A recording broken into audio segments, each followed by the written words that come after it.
Video నచ్చితే ఒక like కొట్టండి, లేకపోతే కామెంట్ చేయండి. బట్ సబ్స్క్రైబ్ చేయడం మర్చిపోకండి. మీరు ఇప్పటివరకు ఎన్నో రకాల పుస్తకాలను చూసి ఉంటారు. వాటిలో కొన్ని మీకు అర్థమవుతాయి, కొన్ని అర్థం కావు, కొన్ని మిస్టీరియస్గా అనిపిస్తూ ఉంటాయి, కొన్ని చాలా వింతగా అనిపిస్తూ ఉంటాయి. అలాగా ఈ ప్రపంచంలో ఉన్న కొన్ని మిస్టీరియస్ బుక్స్ గురించి, వాటి యొక్క చరిత్రల గురించి మనం ఈ వీడియోలో తెలుసుకుందాం. Number 1, the codex Mendoza. ఈ కోడెక్స్ మెండోజా అనే ఒక పుస్తకం అజ్టెక్ సివిలైజేషన్కి చెందిన పుస్తకంగా గుర్తించబడింది. ఇది 1541లో దొరికింది. దీనిలో అజ్టెక్ పీపుల్ గురించి, వాళ్ళ యొక్క రాజుల గురించి, వాళ్ళ యొక్క లైఫ్ స్టైల్ గురించి, వాళ్ళ యొక్క కల్చర్ గురించి, ఇంకా చాలా వాటి గురించి రాయబడి ఉంది. దీనిని అప్పటి స్పెయిన్ యొక్క రాజు అయిన ఎంపరర్ చార్లెస్ 5 కోసం రాసినట్టుగా తెలుస్తోంది. అంతేకాకుండా అజ్టెక్ పీపుల్ గురించి, వాళ్ళ యొక్క పూర్తి స్థాయి వివరాల గురించి స్పానిష్ ట్రాన్స్లేషన్స్లో, స్పానిష్ ఎక్స్ప్లెనేషన్స్లో అతనికి రాసి పంపినట్టుగా తెలుస్తూ ఉంది. అంతేకాకుండా ఈ పుస్తకాన్ని ఒక వ్యక్తి గైడ్ చేశాడని, ఆ వ్యక్తి ఒక స్పానిష్ ప్రీస్ట్ అని, ఆ వ్యక్తి నహోటి అనే ఒక భాషలో ఈ పుస్తకాన్ని రచించేలా చేశాడని, ఆ భాషని నహవాస్ అనే ఒక తెగకి చెందిన ప్రజలు మాట్లాడేవాళ్ళని, వాళ్ళు కూడా అజ్టెక్ జాతికి చెందిన వాళ్ళేనని, సో అందుకని ఆ భాషలో రాసేటట్టుగా చేసినట్టుగా తెలుస్తూ ఉంది. అయినప్పటికీ కూడా ఈ పుస్తకంలో ఉన్న భాష కావచ్చు, ఈ పుస్తకం అనేది ఎప్పుడు రాశారనేది కావచ్చు, వాటికి సంబంధించిన ఎలాంటి వివరాలు ఇప్పటివరకు దొరకలేదు. అయితే ఈ పుస్తకాన్ని ఎంపరర్ అయిన చార్లెస్ 5 కోసం రాసినప్పటికీ కూడా ఆ పుస్తకాన్ని వేరొక దగ్గర రాసి అతనికి పంపడం కోసం స్పెయిన్కి చెందిన ఒక షిప్లో పెట్టి అతనికి పంపినట్టుగా తెలుస్తోంది. అయితే ఆ పుస్తకం మాత్రం ఎప్పుడూ స్పెయిన్ చేరలేదు. ఆ షిప్ని దారి మధ్యలోని ఫ్రెంచ్ యొక్క పైరేట్స్ ఆపేసి ఆ షిప్ను దొంగతనం చేసి ఆ షిప్లో ఉన్న ఈ పుస్తకాన్ని కూడా తీసుకుని వెళ్లారు. అలా ఈ పుస్తకం అనేది ఎన్నో చేతులు మారి ఫ్రాన్స్ని చేరుకుంది. అక్కడ ఈ పుస్తకాన్ని ఆండ్రూ థెబెట్ అనే ఒక వ్యక్తి కొనుగోలు చేశాడు. ఆ వ్యక్తి ఫ్రాన్స్ దేశపు రాజైన కింగ్ హెన్రీ 2కి కాస్మోగ్రాఫర్గా పనిచేస్తూ ఉంటాడు. అలా ఆ వ్యక్తి ఈ పుస్తకాన్ని కొని దీంట్లో ఏముందో తెలుసుకోవడానికి ట్రై చేశాడు, కానీ అతనికి ఏమీ అర్థం కాలేదు. ఆ తర్వాత ఇంగ్లీష్ మ్యాన్ అయిన రిచర్డ్ హాలెట్ అనే ఒక వ్యక్తి ఈ పుస్తకాన్ని కొన్నాడు. అతను దీన్ని తీసుకొని ఇంగ్లాండ్ వెళ్ళాడు. ఈ పుస్తకంలో ఉన్న భాష ఏంటి, దీనిలో ఉన్న మీనింగ్ ఏంటి అనేది అతనికి కూడా పూర్తిగా అర్థం కాలేదు. చాలా మంది దగ్గర ఈ పుస్తకాన్ని చూపించి ఈ పుస్తకాన్ని డీకోడ్ చేయడానికి ట్రై చేశాడు, కానీ ఎవరూ కూడా దీన్ని డీకోడ్ చేయలేకపోయారు. అలాగా ఎంతోమంది చేతులు మారిన తర్వాత ఇది ఆక్స్ఫర్డ్ యూనివర్సిటీలో ఉన్న బోడ్లియన్ లైబ్రరీకి 1659లో చేరుకుంది. అది కూడా దీని యొక్క చిట్ట చివరి ఓనర్ అయిన జాన్ సెల్డన్ చనిపోయిన 5 సంవత్సరాల తర్వాత. ఇది ఆ లైబ్రరీలో 172 సంవత్సరాల పాటు అక్కడే ఉంది. ఎన్నో ఏళ్లుగా ఎవరో దాన్ని పట్టించుకోకుండా అలాగే వదిలివేయడంతో అది పూర్తిగా దుమ్ము పట్టేసి ఉంది. అయితే 1831లో దీన్ని కొంతమంది స్కాలర్స్ అబ్జర్వ్ చేశారు. దీన్ని వెలుగులోకి తీసుకుని వచ్చి ఇది ఒక అద్భుతమైన డాక్యుమెంట్ అని, ఇది చరిత్రకు సంబంధించిన అత్యంత ముఖ్యమైన పుస్తకం అని అందరికీ తెలిసేలా చేశారు. Number 2, the Lucifer principle. ఈ లూసిఫర్ ప్రిన్సిపల్ అనే పుస్తకం చెప్పేది ఏంటంటే మన లోపల చెడు అనేది చాలా ఎక్కువగా దాగుందని. ఇంకా క్లియర్గా చెప్పాలంటే మనమే కాదు, మన చుట్టుపక్కల ఉన్నవాళ్ళు మాత్రమే కాదు, మంచి చేస్తున్నామని చెప్పుకునే వాళ్ళు కూడా ఏదో ఒక సందర్భంలో, ఏదో ఒక సిచ్యువేషన్లో చెడుని ప్రమోట్ చేసేవాళ్ళే, ఈవిల్నెస్ని పెంచి పోషించేవాళ్ళే అని చెబుతూ ఉంటుంది ఈ పుస్తకం. ఈ పుస్తకం చెప్పేది ఏంటంటే ప్రతి మనిషిలో కూడా చెడు అనేది ఉందని, కాకపోతే దాన్ని ఇప్పటికీ కూడా మనం తగ్గించలేమని. దానికి కారణం ఏంటి అంటే ఒకవేళ మనం ఆ చెడుని కనుక తగ్గించినట్టయితే ఈ సొసైటీ అనేది మనల్ని పూర్తిగా బ్యాన్ చేస్తుందని, కాబట్టి మనకే తెలియకుండా మనలో ఒక స్పెషల్ ఫోర్స్ అనేది పుడుతూ ఉంటుందని, ఆ స్పెషల్ ఫోర్సే చెడు అని, ఆ చెడు అనేది సిచ్యువేషన్కి తగ్గట్టుగా పుడుతూ ఉంటుందని చెబుతూ ఉంటుంది.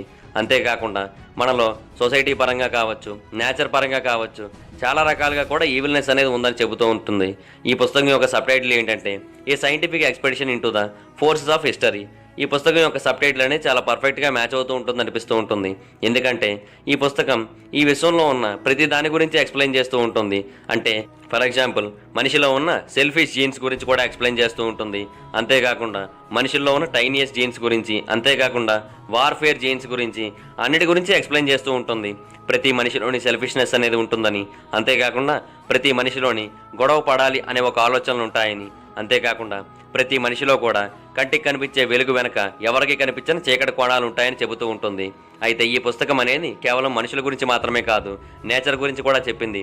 నేచర్ అనేది చాలా భయంకరమైనదని, చాలా దారుణమైనదని, దానికి నాశనం చేయడం అంటేనే ఇష్టమని, అది ఎలాగైతే సృష్టిస్తుందో అలాగే నాశనం చేస్తూ ఉంటుందని, కాకపోతే ఈ సృష్టించడం, నాశనం చేయడం అనేది నెవర్ ఎండింగ్ ప్రాసెస్ అని, అది ఎప్పటికీ అలా కంటిన్యూ అవుతూనే ఉంటుందని చెబుతూ ఉంటుంది ఈ పుస్తకం. ఈ పుస్తకంలో చాలా సెక్షన్స్ ఉంటాయి. Blood science in paradise, why humans must self destruct, ఇలా చాలా రకాల కేటగిరీస్ ఉంటాయి. బ్లడ్ సైన్స్ ఇన్ ప్యారడైజ్ అనేది మనం మంచి చేసినా కూడా మనకి చెడు ఎదురవుతున్నట్టయితే అనే అంశం మీద చెప్పబడుతూ ఉంటుంది. అంతేకాకుండా why humans must self destruct అనే అంశంలో హ్యూమన్స్ ఎందుకు తనను తాను డిస్ట్రక్ట్ చేసుకోవాలి, ఒకవేళ అలా డిస్ట్రక్ట్ చేసుకోకపోయినట్టయితే ఏమవుతుంది అనే అంశాల మీద ఎక్కువగా డిస్కస్ చేయబడుతూ ఉంటుంది. ఈ పుస్తకాన్ని మొట్టమొదటిగా 1995లో పబ్లిష్ చేశారు. ఆ తర్వాత ఈ పుస్తకానికి చాలా వెర్షన్స్ అనేవి వచ్చాయి. దాంతో ఒరిజినల్ వెర్షన్ అనేది బ్యాన్ చేయబడిందని అందరూ అనుకుంటూ ఉన్నారు. కానీ ఒరిజినల్ వెర్షన్ అనేది బ్యాన్ చేయలేదు, కానీ ఎవరికి దొరకట్లేదు. కానీ ఈ పుస్తకంలో చివరిలో కొన్ని వర్డ్స్ ఉంటాయి. ఆ వర్డ్స్ అనేవి చాలా పవర్ఫుల్గా ఉంటాయి. అదేంటి అంటే, you are not evil because you are flawed, you are evil because all of the structures of life are inherently partially evil and the hard science of biology tells us this is how it is, evil is in your DNA, deal with it. అంటే అర్థం ఏంటి అంటే, మీరు చెడు చేస్తున్నారు అంటే మీరు చెడ్డవారు అవడం వల్ల మీరు చెడు చేస్తున్నారని కాదు, మీ చుట్టూ ఉన్న పరిస్థితుల వల్ల మీరు చెడు చేస్తున్నారని అర్థం. మీ చుట్టూ ఉన్న పరిస్థితులు కూడా ఆల్రెడీ చెడుతో నిండి ఉన్నాయి కాబట్టి మీకు అలా కనిపిస్తూ మీకు అలా చేయాలి అనిపిస్తూ ఉంటుంది. ఇంకా క్లియర్గా చెప్పాలంటే బయాలజీలో కూడా దీని గురించిన ఇన్ఫర్మేషన్ అనేది ఉంది. ఈవిల్ అంటే చెడు అనేది మన డిఎన్ఏలోనే ఉంది, దాంతోనే మనం డీల్ చేయాలి అని చెబుతూ ఉంటుంది ఈ పుస్తకం. Number 3, the replay scroll. ఈ రిప్లే స్క్రోల్ పుస్తకం అనేది ఇంగ్లీష్లో రాయబడిన ఒక ఆల్కెమికల్ టెక్స్ట్ కలిగిన పుస్తకం. అయితే ఈ పుస్తకంలో ఆక్యులిస్ట్ టెక్నాలజీ కావచ్చు, ఆబ్స్క్యూరినిస్ట్ కల్చర్ కావచ్చు, ఇలాగా ఎన్నో రకాల కల్చర్స్కి సంబంధించిన డీటెయిల్స్ అనేవి రాయబడి ఉన్నాయి. కానీ ఇందులో అర్థం కాని విషయం ఏంటంటే, ఇది ఇంగ్లీష్లోనే రాసినప్పటికీ కూడా దీనిలో చాలా మిస్టరీస్ అనేవి ఉన్నాయి, చాలా రిడిల్స్ అనేవి ఉన్నాయి, చాలా పజిల్స్ అనేవి ఉన్నాయి. అదేంటి అంటే, వీటిని నార్మల్గా రాయలేదు, ఏదో ఒక పజిల్ లాగా రాశారు, ఏదో ఒక సింబాలిక్ మీనింగ్ ఉన్నట్టుగా రాశారు. దాన్ని మనం డీకోడ్ చేసి అందులో ఏముందో తెలుసుకోవాల్సిన అవసరం ఉంటుంది. కానీ దీనికి సంబంధించి ఎన్నో ఏళ్లుగా పరిశోధనలు అనేవి జరుగుతున్నప్పటికీ కూడా దీనిలో ఏముందో ఎవరికీ పూర్తిగా తెలియట్లేదు. యాక్చువల్గా ఈ పుస్తకాన్ని ఇంగ్లీష్ మ్యాన్ అయిన జార్జ్ రిప్లేకి అట్రిబ్యూషన్ కింద రాశారు. ఈ వ్యక్తి 1415 నుంచి 1490 మధ్యలో నివసించాడు. ఆ సమయంలోనే అతని కోసం ఈ పుస్తకం అనేది రాశారు. యాక్చువల్గా ఈ పుస్తకాన్ని ఎప్పుడు రాశారు, ఎన్నాళ్ల క్రితం రాశారు, ఈ పుస్తకం రాయడానికి ఎన్నాళ్ళు సమయం పట్టింది, ఈ పుస్తకంలో ఏం రాశారు, అసలు ఈ పుస్తకాన్ని ఎందుకు రాశారు, ఇలాంటి ప్రశ్నలన్నీ ప్రశ్నలుగానే మిగిలిపోయాయి. దానికి కారణం ఏంటి అంటే, దీనిలో ఉన్న పజిల్స్ బేస్డ్ లేదా రిడిల్స్ బేస్డ్ టెక్స్ట్. ఈ టెక్స్ట్ అనేది పూర్తిగా అబ్జర్వ్ చేసినట్టయితే మనకి ఏదో అర్థమవుతుంది, కానీ ఏది అర్థం కాదు. కొంతమంది చెప్పేది ఏంటంటే, ఈ బుక్ అనేది బైబిల్ యొక్క రెప్లికేషన్ అని, బైబిల్కి డూప్లికేట్ కింద ఈ పుస్తకాన్ని రాశారని.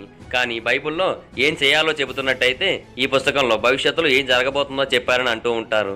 కానీ నిజమో కాదో పూర్తిగా తెలియదు. కానీ ఈ పుస్తకంలో ఉన్న కొన్ని స్టేట్మెంట్స్ గురించి మనం ఇప్పుడు తెలుసుకుందాం. For example, statement 1, you must make water of the earth and earth of the air and air of the fire and fire of the earth, the black sea, the black Luna, the black soul. దీని అర్థం ఏంటో ఎవరికీ పూర్తిగా తెలియలేదు. అంతేకాకుండా ఇంకొకటి కూడా ఉంది, దాన్ని కూడా ఒకసారి అబ్జర్వ్ చేద్దాం. On the ground there is a hill, also a serpent with in a well, his tail is long with wings wide, all ready to flee by every side, repair the well fast about, that thy serpent pass not out, for if that he be there a gone, though lose the virtue of the stone, where is the ground you must know here, and the well that is so clear, and what is the dragon with the tail, or else the work shall little avail.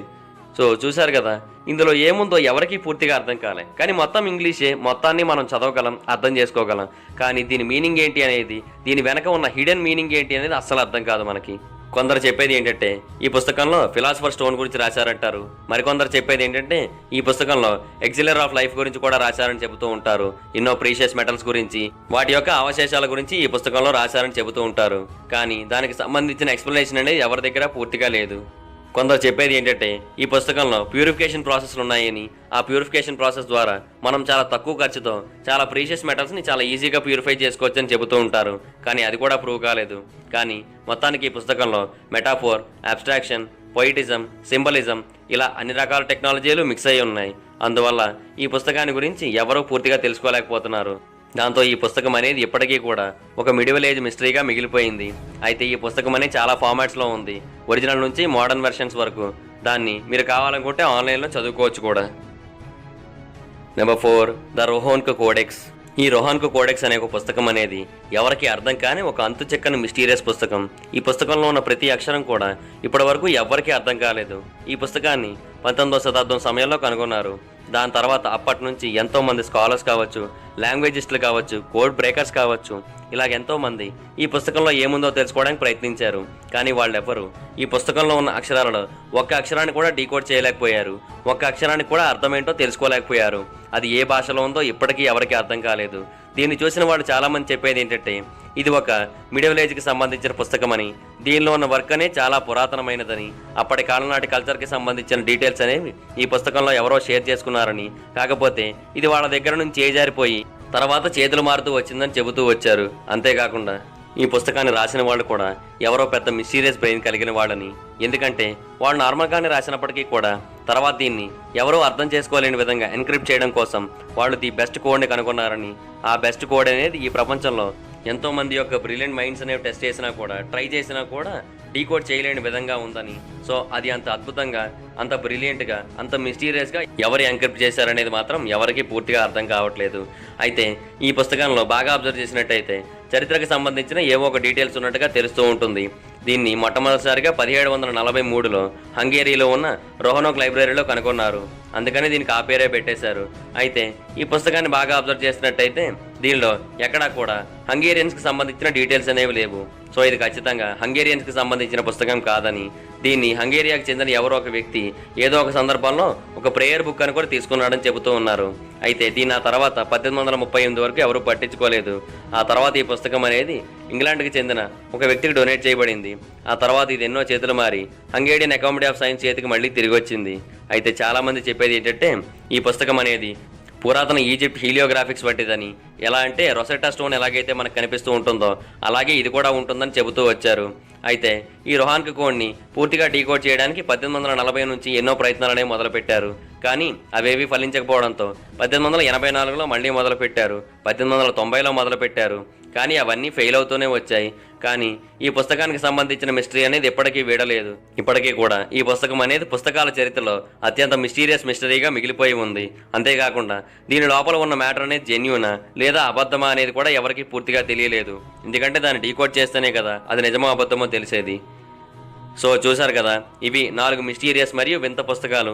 ఈ 4ంటిలో మీకు ఏది బాగా నచ్చిందో కింద comment చేయండి. ఈ video కనుక మీకు నచ్చితే లైక్ చేయండి, ఈ వీడియోని షేర్ చేయండి, మా ఛానల్ సబ్స్క్రైబ్ చేసుకోండి, పక్కనే ఉన్న బెల్ ఐకాన్ క్లిక్ చేయండి. Thank you guys, bye.